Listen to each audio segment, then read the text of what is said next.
And the Bucks in general, they're playing without Malcolm Brogdon, who we know has been their glue guy this season.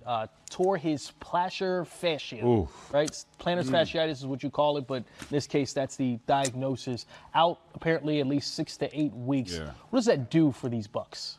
Well, it definitely hurts them on the perimeter because, again, he's another guy that spaces the floor. He can also create his own shot. He gets to the basket, and he's a deadly finisher. When he does get to the basket, he's very efficient.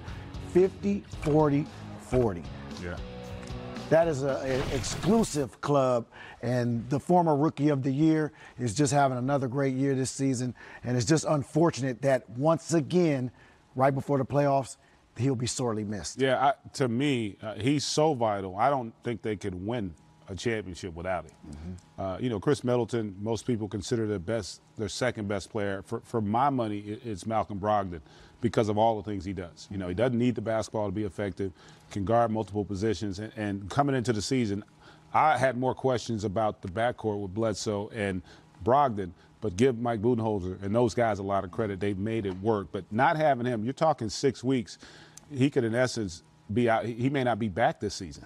You just don't know. It's going to be a challenge without him. They've got other guys that can step up. Pat Condon had some solid moments tonight, but Malcolm Brogdon is really kind of a stabilizing force in that backcourt, so he is going to be sorely missed. The other thing about having an injury to your lower extremities this late in the season, you won't be able to condition yourself to get back out there. It's not like you can, get shots up or cardio-wise, you can stay in shape. So when he comes back after 6 to 8 weeks, after being out there long, he's going to be behind the 8 ball. It's going to be tough to get his rhythm back. Getting back to this afternoon's game between, we'll just say it, Giannis and Joel Embiid. I know in the highlight we saw a lot of Ben Simmons and Giannis going back and forth, but it's Joel Embiid and Giannis in the conversation as the two best players in the Eastern Conference, and we saw them at their best. So to you, in watching this game, who affects the game more, Joel Embiid or Giannis? Wow.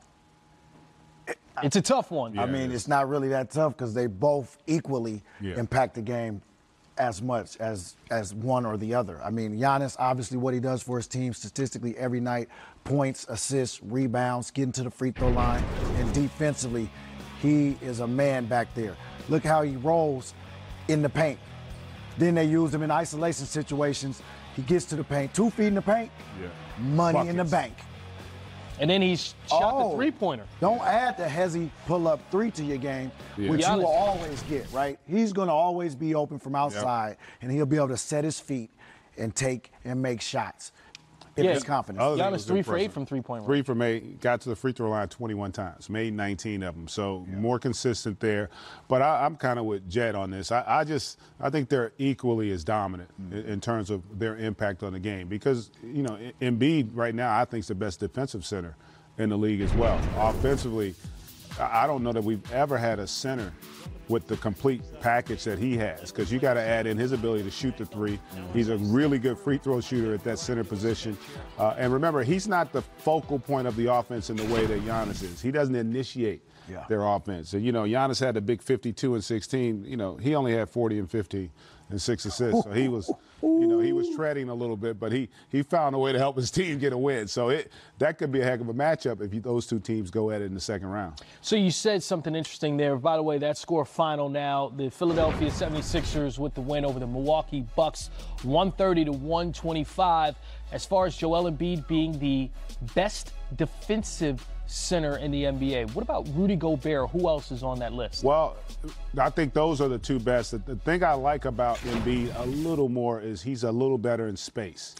He's a little better at guarding guys off the dribble. Rudy Gobert is a monster. I would not have to deal with Rudy Gobert from a defensive standpoint because the paint he owns without question. But you also have to factor in the responsibility that Embiid has offensively.